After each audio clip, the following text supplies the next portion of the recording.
I want to talk to you about productivity, not the kind with apps and streaks and morning routines that feel like punishments. The kind where something actually gets made. Because if you're a creative person, you already know the problem. It's not that you don't care.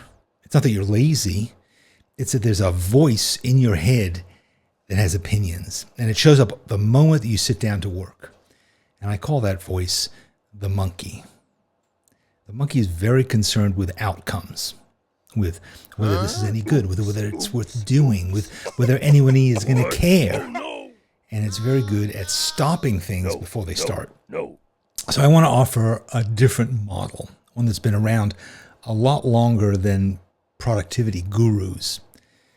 Think like a bumblebee. Yeah, bees are incredibly productive, and they live in a highly ordered society. They keep a tight schedule. They leave the hive every day and they go to work. But here's the part that I love. When a bee leaves the hive, it doesn't know where the pollen is. It doesn't have a 5-year plan. It doesn't have a detailed outline. It doesn't know exactly what it's going to come back with. It just goes. And that's the balance that I think that we're after. Be rigid about the schedule. Be loose about the outcome. Show up at the same time, same chair, same table, same sketchbook. That structure keeps the monkey occupied. It gives it something official looking to stare at. But once you're there, don't demand certainty. Don't demand clarity. Don't demand that today's work justify itself in advance. A different outcome is not a failure. A strange detour is not a mistake. Have a map, sure, but allow yourself to get lost. That's where things tend to happen.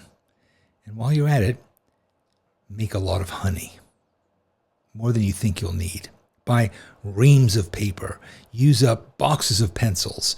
Take too many photos. Have lots of ideas of wildly varying quality. Number the lines on a page and fill them. 10 ideas before breakfast. 10 after dinner. Most of them are going to be useless, and that's fine. Because here's the part that people miss. Productivity isn't about making good things. It's about making things. Neuroscientists will tell you that every time you work, really work, your brain changes. You're laying down neurons. You're building connections. You're wiring yourself for the next attempt. You don't get better by aiming at the masterpiece. You get better by dirtying paper, by moving pixels around, by lifting the creative equivalent of very small weights. Even bad ideas count, especially bad ideas. They're not wasted effort. They're reps. And this is where the monkey really hates this plan, because the monkey wants results. It wants applause. It wants proof. But brains don't work that way. They work incrementally, microscopically, quietly, one tiny bee step after another, which is why it helps to work in chunks. Don't sit down to write a novel. Write a paragraph or a sentence or a word. Then the next one. Stop in the middle of something, mid-sentence if you can. And that way, when you come back tomorrow, you're not starting from nothing, you're picking up a thread.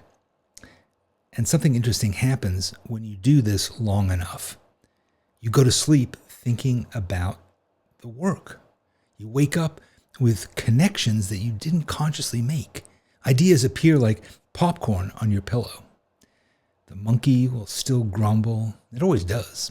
But if you keep showing up, if you keep flying without insisting on certainty, if you keep making more honey than you need, you'll find yourself doing the thing you came here to do.